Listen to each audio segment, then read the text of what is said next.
أعوذ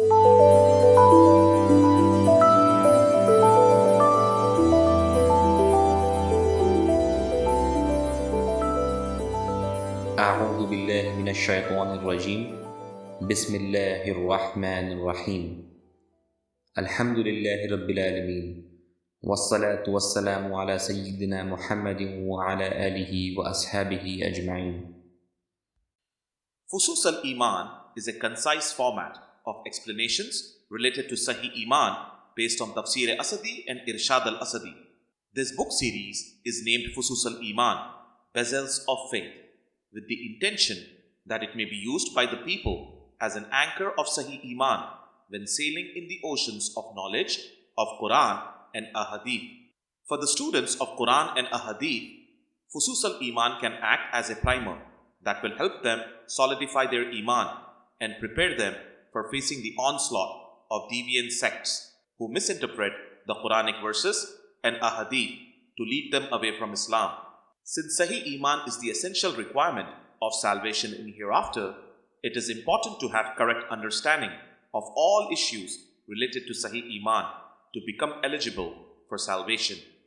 This book contains selected verses from the surah.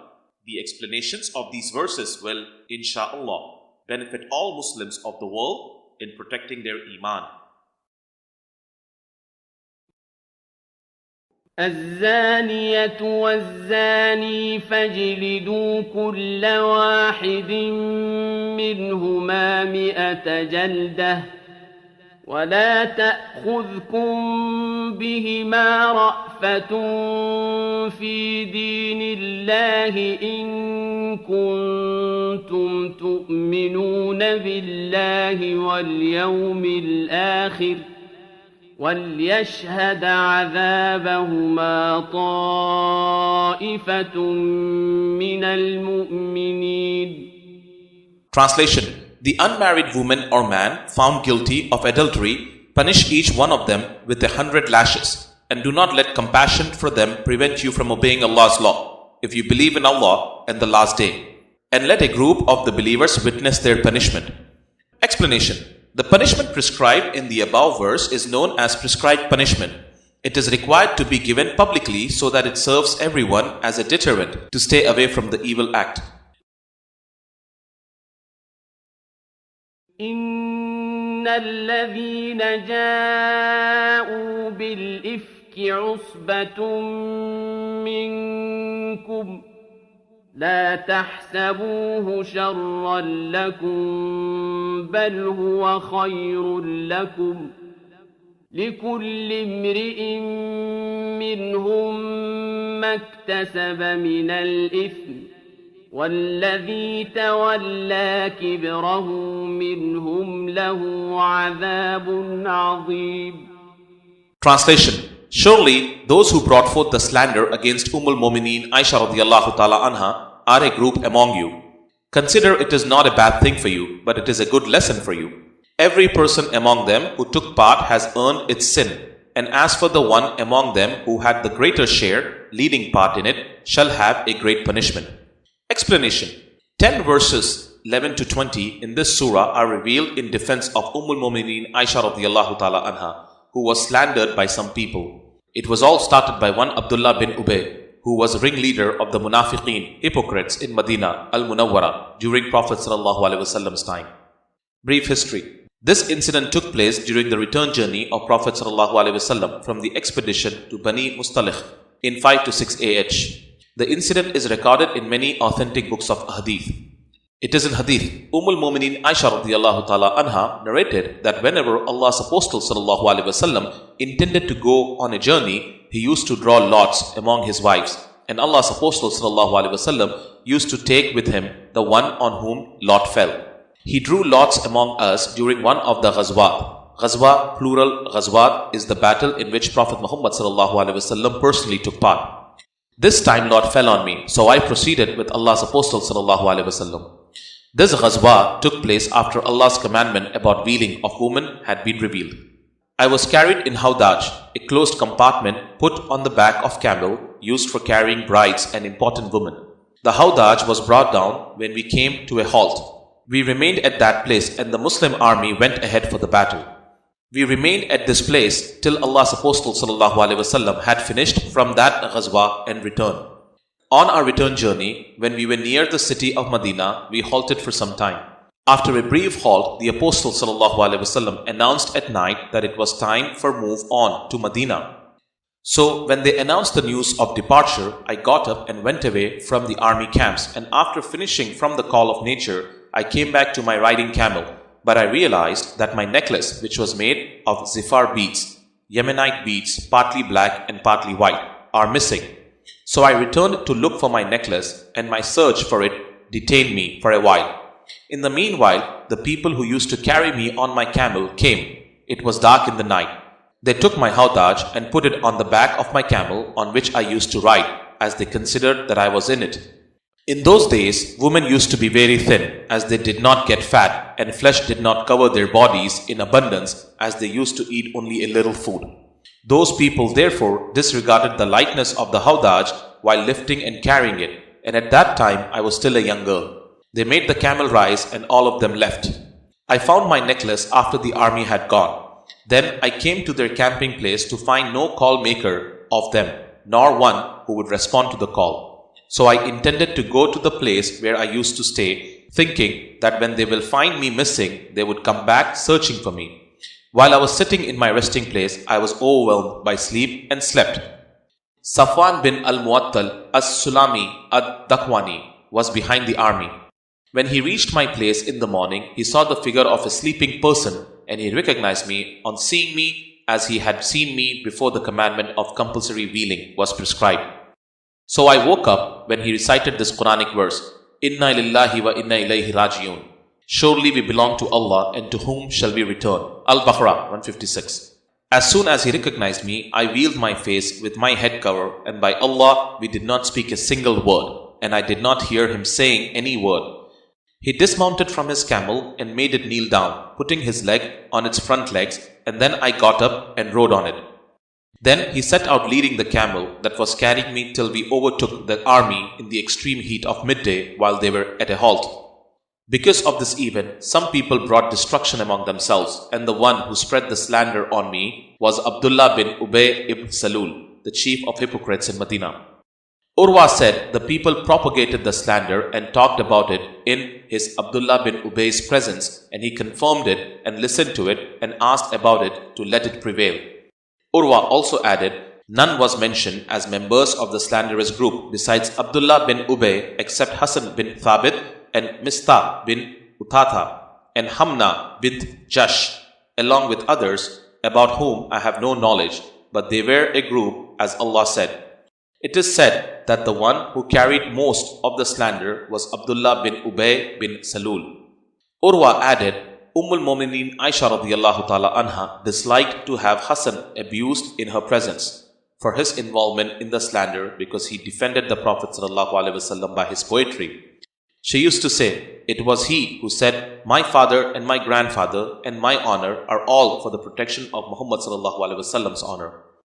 al-Mu'mineen Aisha radiyallahu ta'ala anha added, after we returned to Medina, I became ill for a month. The people were propagating the statements of the slanderers while I was unaware of anything about that. However, I felt that in my present ailment, I was not receiving the same kindness from Allah's Apostle sallallahu alaihi wasallam as I used to receive when I got sick.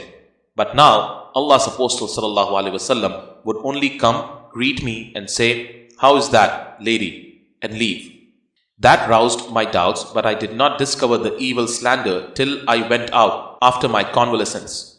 I went out with Mistah to al-Manasi radiyallahu ta'ala anha, where we used to answer the call of nature, and we used to not go out to answer the call of nature except at night, and that was before we had latrines near our houses. And this habit of ours concerning evacuating the bowels was similar to the habit of the old Arabs living in the deserts, for it would be troublesome for us to take latrines near our houses. So I and Mistah radiyallahu ta'ala anha, who was the daughter of Abu Ruhm bin al-Muttalib bin Abd Manaf radiyallahu ta'ala anhu, whose mother was the daughter of Sakh bin Amir radiyallahu ta'ala anhu, and the aunt of Abu Bakr as-Siddiq radiyallahu ta'ala anhu. and whose son was Mistah bin Utata bin Abbas bin al-Muttalib radiyallahu ta'ala anhu, went out. I and Mistah radiyallahu ta'ala anha returned to my house after we finished answering the call of nature. On the way, Mistah radiyallahu ta'ala anha stumbled by getting her foot entangled in her covering sheet, and on that she said, "Let Mistah be ruined." I said, "What a hard word you have said. Do you abuse a man who took part in the battle of Badr?" On that she said, "Oh you Hanta, didn't you hear what Mistah said?" I said, "What did he say?" Then she told me about the slander of the people. So my ailment was aggravated on hearing it. When I reached my home, Allah's Apostle sallallahu alaihi wasallam came to me and after greeting me said, "How is that, lady?" I said, "Will you allow me to go to my parents?" as I wanted to be sure about the news through them. Allah's Apostle sallallahu alaihi wasallam allowed me, and I went to my parents and asked my mother, "Oh mother, what are the people talking about?" She said, "Oh my daughter, don't worry. For scarcely is there a charming woman who is loved by her husband and whose husband has other wives besides herself, that they, women, would find faults with her." I said, "Subhanallah, are the people really talking in this way?" I kept on weeping that night till dawn. I could neither stop weeping nor sleep. Then in the morning again, I kept on weeping.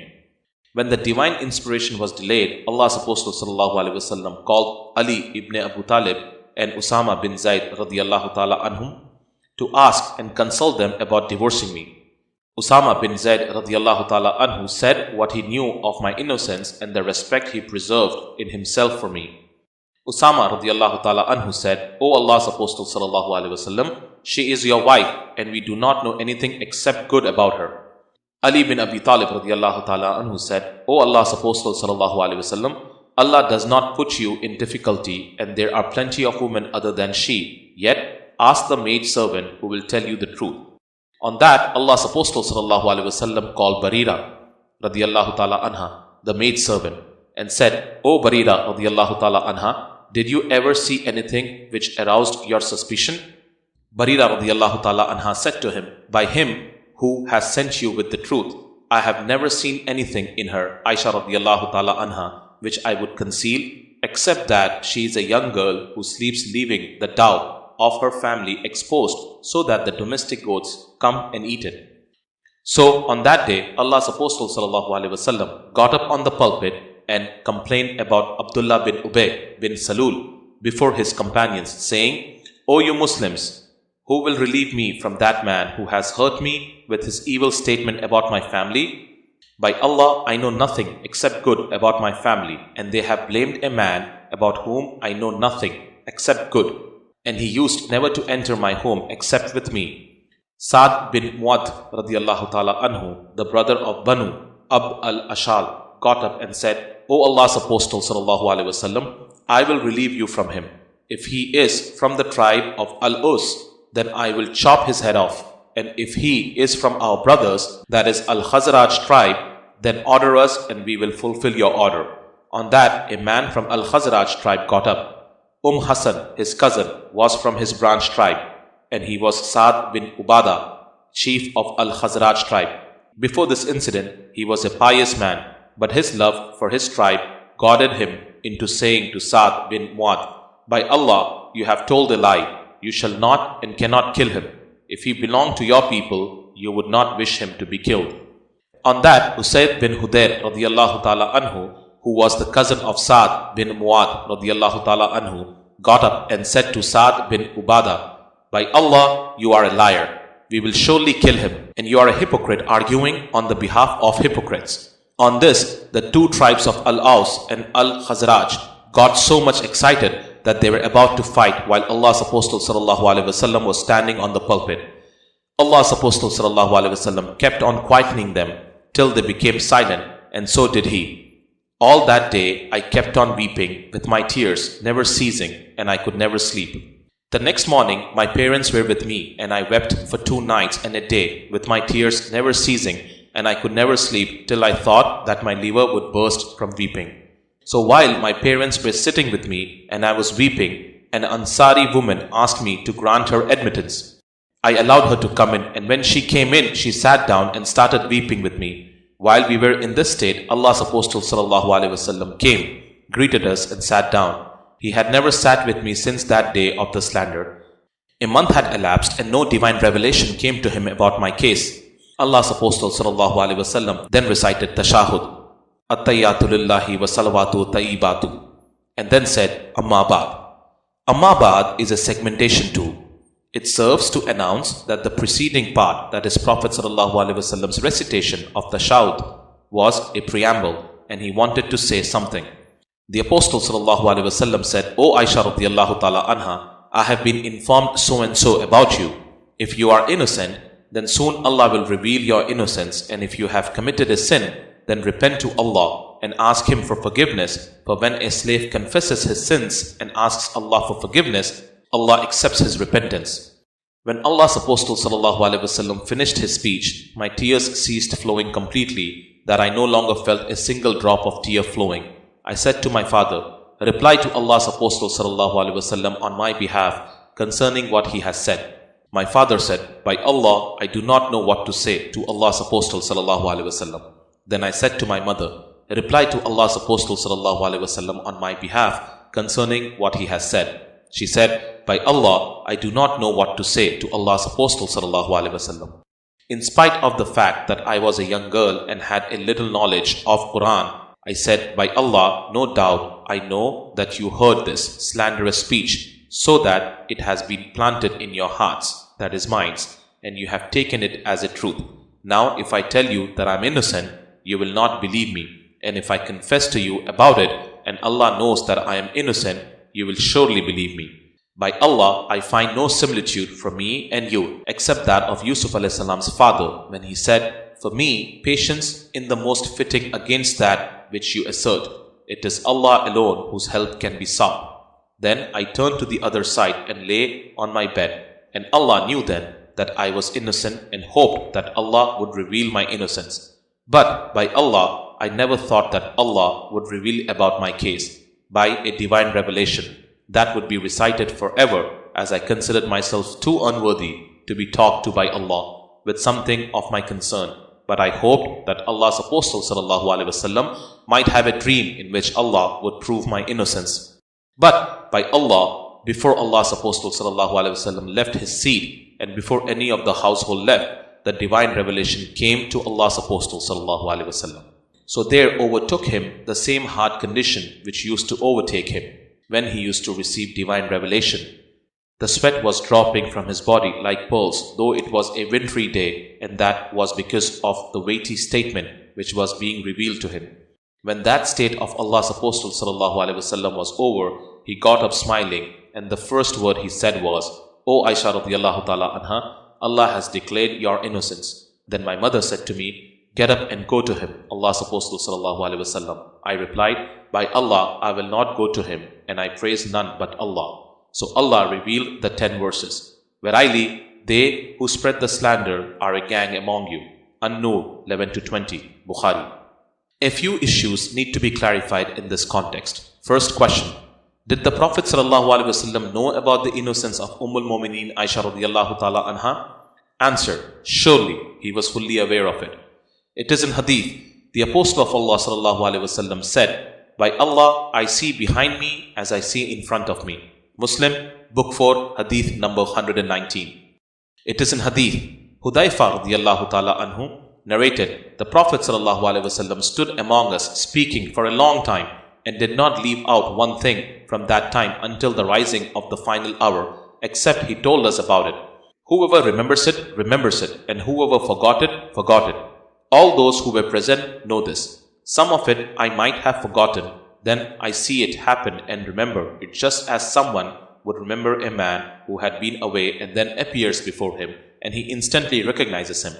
Bukhari, Muslim, Abu Dawud, Ahmad, Tirmidhi. It is in Hadith, the Prophet ﷺ said, by him in whose hand is the life of Muhammad ﷺ, if you could see what I see, you would laugh little and wept much more. They, the Sahaba, said, what do you see, O Apostle of Allah ﷺ? He replied, I see paradise and hell. Muslim, Book 4, Hadith number 123. It is in Quran, certainly we, Allah, have sent you, O Prophet ﷺ, as witness, deponent, the one who gives good tiding and as a forewarner. Al-Ahzab 45. Who is a witness as per the law? He is the one who sees things from his eyes. Statement of a dependent who has only heard about a thing is not acceptable in the court of law. The above Quranic verse establishes the comprehensive knowledge of Prophet Muhammad ﷺ collectively and individually in the cosmos. Question 2. Then why did he not reject the slander in the first place and warn people about the sinfulness of this slander? Answer. If he had taken a stand and rejected the slander of hypocrites, they would have said that the Prophet ﷺ is trying to hide and protect al-Mumineen Aisha radiallahu ta'ala anha. It might have created havoc in the minds of many others who were affected by this slander. Who asked the Prophet ﷺ to keep quiet in this matter? It is in Quran. The Prophet ﷺ does not speak out of desire. It is the revelation that is coming to him. An-Najm 3-4. It is in Hadith. Qatada reported, I said, al-Mumineen, tell me about the character of the Apostle of Allah ﷺ. al-Mumineen Aisha radiallahu ta'ala anha said, have you not read the Quran? I said, of course. al-Mumineen Aisha radiallahu ta'ala anha said, verily, the character of the Prophet of Allah ﷺ was the Quran. Muslim. When we study the life of Prophet Muhammad ﷺ, we realize that there are certain occasions when he said or acted as he was unaware of things. Why is it so? Prophet Muhammad ﷺ represented humanity in all its formats. He showed happiness on certain things and displeasure on certain things. He showed foreknowledge of certain things and showed his unawareness of certain things. He pleaded with Almighty for his forgiveness. He walked in streets like normal human beings. He fought the infidels along with his companions, and sometimes the results of the battles were inconclusive and sometimes he won. He became concerned when something went wrong with his family members or his companions and shared happiness with them on happy occasions. It is in Quran. Prophet Muhammad ﷺ is an exemplary model for all of you. Al-Ahzab 21.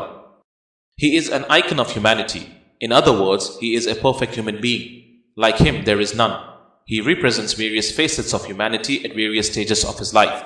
Sometimes he shows utmost humility of a desperate human being, and on other occasions, pointing his finger towards the moon, splits it into two, which was witnessed by many from their naked eyes. Question 3. What is that we need to learn from the above episode? Answer. The importance of the members of Prophet ﷺ's household, his Ahle Bayt-e Athhar.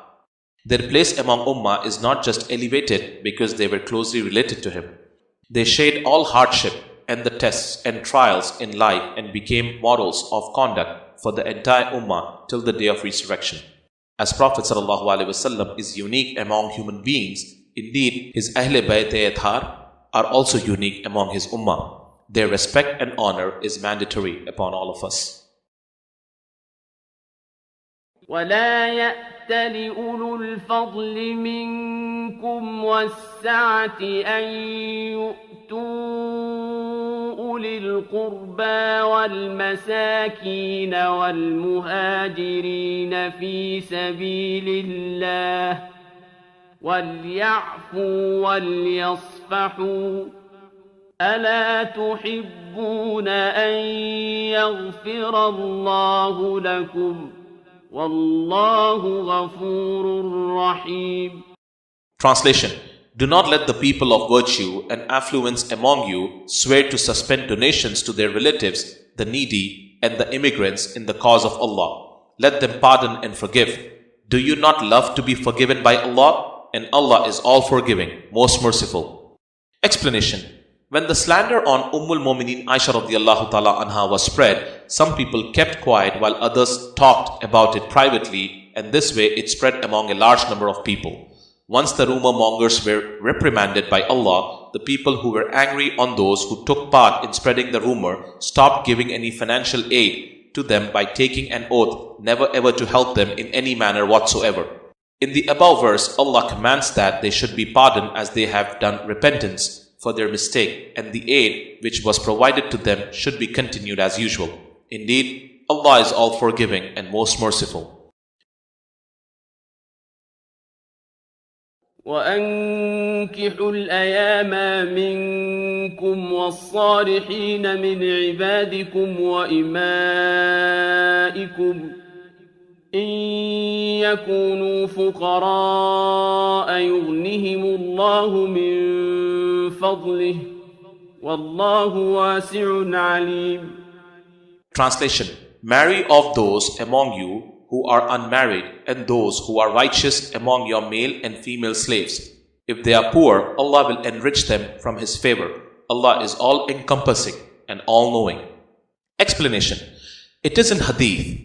It is narrated on the authority of Abdullah bin Masud radiyallahu ta'ala anhu that the Prophet sallallahu alaihi wasallam once said, O young men, whosoever among you can afford to marry, he should marry, because this will be a means of restraining the eyes from casting the evil look and of keeping one pure and chaste. And the one who cannot afford should fast, because fasting helps cool down the passions. Bukhari, Muslim. It is in Hadith. It is narrated on the authority of Abu Huraira radiyallahu ta'ala anhu that the Prophet sallallahu alaihi wasallam said, Allah has taken upon Himself to succor 3 men. 1 who marries with a view to guarding his chastity. 2nd, the slave who works to earn his freedom. And 3rd, the one who goes out to fight in the way of Allah. Tirmizi, Nasai, Ibn Majah, Ahmad. وليستعفف الذين لا يجدون نكاحا حتى يغنيهم الله من فضله والذين يبتغون الكتاب مما ملكت أيمانكم فكاتبوهم إن علمتم فيهم خيرا وآتوهم مما لله الذي آتاكم ولا تكرهوا فتياتكم على البغاء إن أردنا تحصنا لتبتغوا عرض الحياة الدنيا ومن يكرههن فإن الله من بعد إكراههن غفور رحيم. Translation: And let those who do not find means to marry keep themselves chaste until Allah enriches them out of His bounty. As for those of your slaves who wish to buy out their liberty, execute the deed of liberty with them if you find them deserving, and give them some of the wealth which Allah has given you. Do not force your slave girls into prostitution for your own worldly gains, if they wish to preserve their chastity. If anyone compels them to prostitution, then Allah will be all forgiving, all compassionate to them after they are subjected to such compulsion. Explanation: There were 3 types of slaves in pre-Islamic Arabia as follows. First, prisoners of wars. Second, people who were captured and traded as slaves. Third, hereditary slaves who were unaware when their ancestors were made slaves by the ancestors of their masters, and to which of the above 2 categories their ancestors belong. During Islamic rule, capturing people and making them slaves was forbidden. No one was allowed to capture a free person by force and make him a slave. Thus, there were only 2 types of slaves during Islamic rule. First, the prisoners of wars, and second, hereditary slaves. All hereditary slaves were freed gradually. Only the prisoners of wars remained as slaves. Instead of keeping the prisoners of war in prison, they were allowed to become part of the society over a period of time. Since the pre-Islamic society was primarily dependent upon the slave labor rather than wage earners, it was not possible to ban slavery in one go. Thus, the Islamic rule first focused on the problem of hereditary slavery. The ownership rights of the people of the hereditary slaves were not abrogated en masse, as it would have paralyzed the entire social and economic order of the society those days. If it was done in one go, it would have triggered a major civil war in the entire region. Therefore, Islam took the route of gradual emancipation of slaves of all types. The priority was to free the hereditary slaves. A great movement of emancipation of slaves was introduced in which people were educated, persuaded, and motivated to free slaves willingly. To earn their salvation in hereafter, people were encouraged to free slaves. Also, slaves were made to be freed as an expiation of their wrong deeds. Slaves were encouraged to earn, make some money, and pay for their freedom. Wealthy men were encouraged to help such slaves in finding work and by helping them financially. People were encouraged to marry slave girls. There was a strict law to take care of slaves, as people were required to provide food to the slaves, what they eat, and provide clothes to them, what they wear. It is reported that Prophet Muhammad ﷺ freed 63 slaves. al-Mumineen Aisha radiallahu ta'ala anha freed 67 slaves. Abbas bin Abdul Muttalib radiallahu ta'ala anhu freed 70 slaves. Hakim bin Hizam radiallahu ta'ala anhu freed 100 slaves. Abdullah bin Umar radiallahu ta'ala anhu freed 1,000 slaves. Zulkala Himyari radiallahu ta'ala anhu freed 8,000 slaves. Abdur Rahman bin Auf radiallahu ta'ala anhu freed 30,000 slaves. Usman bin Affan, Abu Bakr, Umar and Ali radiallahu ta'ala anhum freed thousands of slaves. There was a movement among people in freeing slaves to earn Allah's favor. Thousands of slaves were bought by Sahaba from the non-believers and freed, and within no time the hereditary slavery was completely eliminated from the Arabian Peninsula. Even among the prisoners of wars, the women became part of Muslim society as they were allowed to live as wives. The rule was any children born to these women were treated as free men and women. Equal rights were given to such women in living, food, clothing. No injustice was allowed in any manner whatsoever. As far as men were concerned, people got them married to their daughters. They were made governors of provinces and some of them became kings after the death of their masters. In effect, slavery of all kind was eliminated by successful Islamic governments all over the world.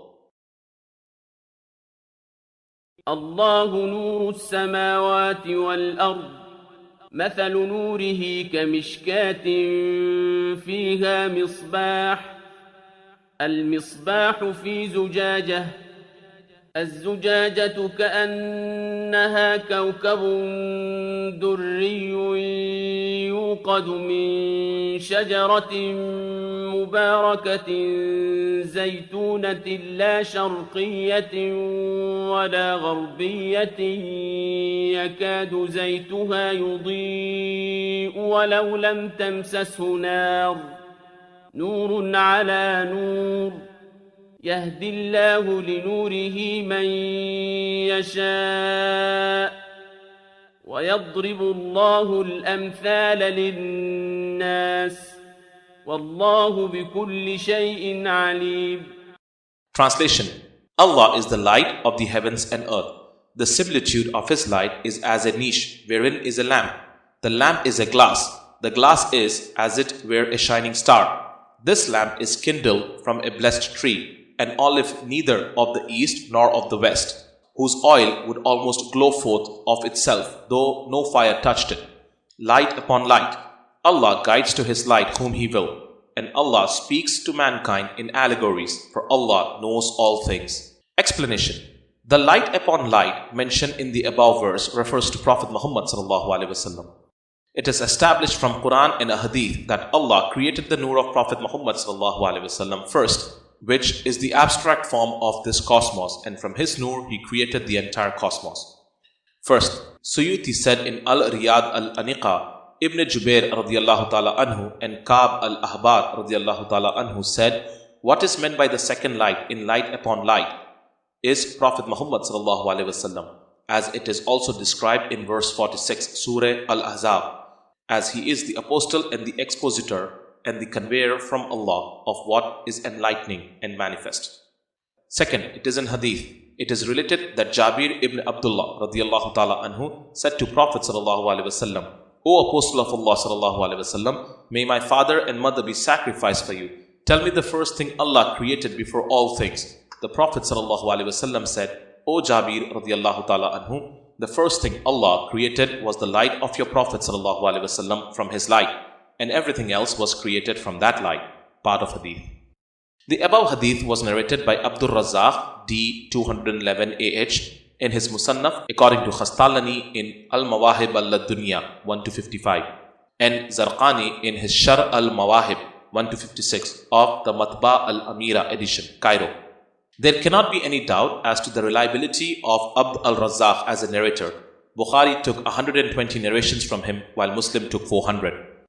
Bayhaqi also narrated the above hadith with a different wording in Dalail al-Nubuwa according to Zurqani in his Shar al-Mawahib 1-56 of the Matba al-Amira, Cairo. Also, Diyar Bakri narrated it in Tarikh al-Khamis 1-20. The authenticity of the above hadith is also proved from the following Quranic verses and a hadith.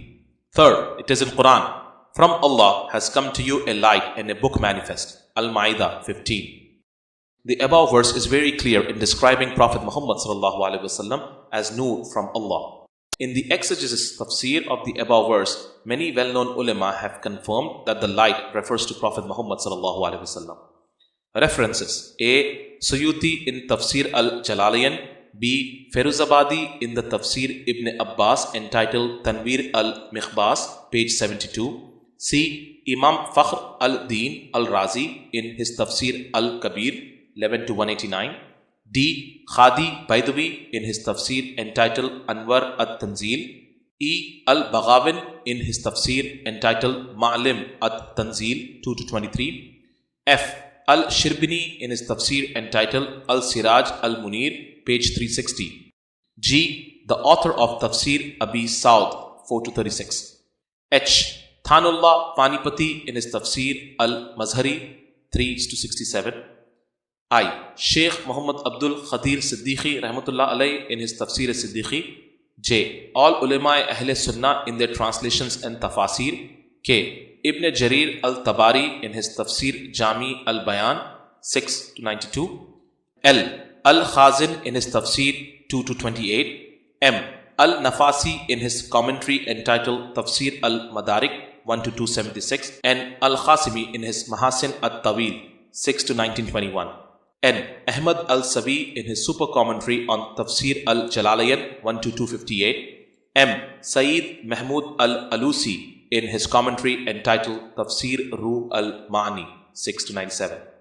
Fourth, it is in Quran. Believe therefore in Allah and His Apostle ﷺ and in the light which we have sent down, and Allah is well acquainted with all that you do. At-Taghabun 8. Some people translate Nur in the verse as Quran.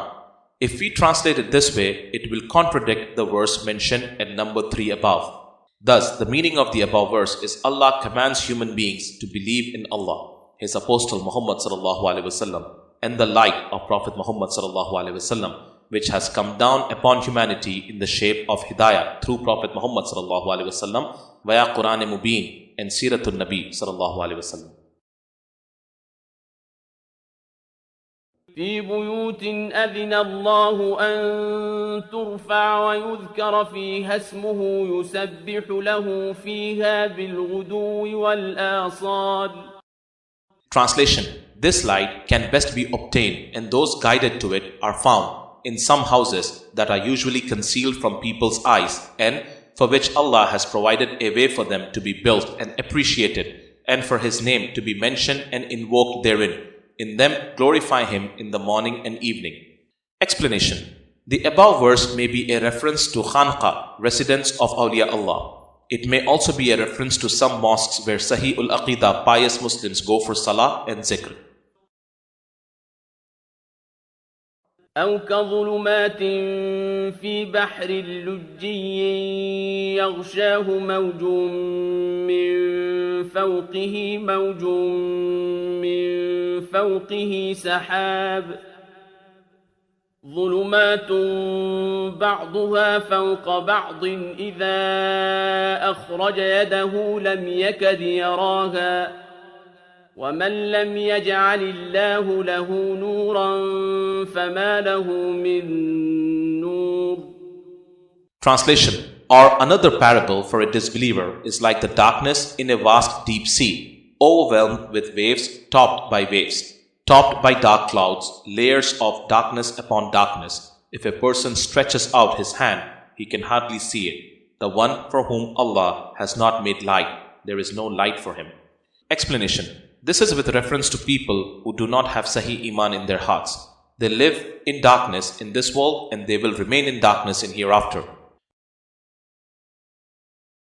وعد الله الذين آمنوا منكم وعملوا الصالحات ليستخلفنهم في الأرض كما استخلف الذين من قبلهم وليمكنن لهم دينهم الذي ارتضى لهم وليبدلنهم من بعد خوفهم أمنا يعبدونني لا يشركون بي شيئا ومن كفر بعد ذلك فأولئك هم الفاسقون.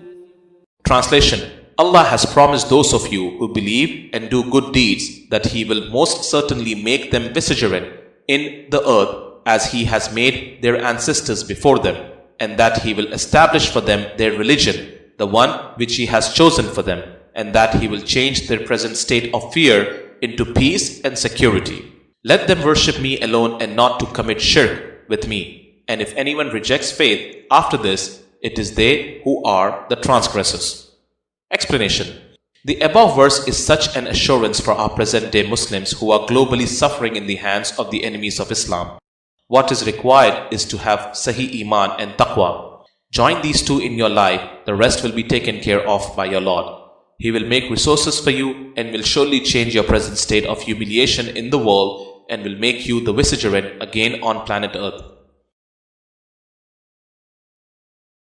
إنما المؤمنون الذين آمنوا بالله ورسوله وإذا كانوا معه على أمر جامع لم يذهبوا حتى يستأذنوه.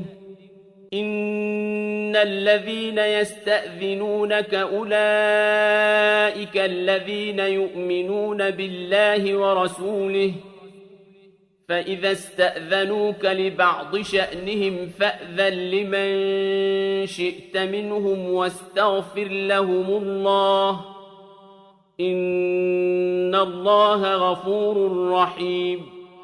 Translation: the true believers are only those who believe in Allah and His Apostle sallallahu alaihi wasallam, and who, when gathered with him on a matter requiring collective action, do not depart until they have obtained his permission. Only those who ask your permission are the ones who truly believe in Allah and His Apostle sallallahu alaihi wasallam. So when they ask your permission to leave and attend to their personal affairs, you may give permission to those of them whom you deem appropriate and seek Allah's forgiveness for them. Indeed, Allah is most forgiving and most merciful. Explanation: the above verse is an important rule of etiquette. The Sahaba are asked to take Apostle sallallahu alaihi wasallam's permission to come to him, but for leaving, they should leave when he permits them to go. There is no need to ask permission to leave to attend to your personal errand, because the Apostle sallallahu alaihi wasallam is fully aware of all your needs. If someone seeks permission to leave, the permission is granted with the supplication of the Prophet ﷺ to Allah to forgive him for this. The above has been the practice of awliya Allah and Sufi shuyukh of Ihsan. When they are in the company of their Shaykh-e-Kamil, they sit with full attention towards him, and until he permits them to leave, they won't leave. صدق الله العلي العظيم وصدق رسوله النبي الكريم صلى الله عليه وآله وسلم.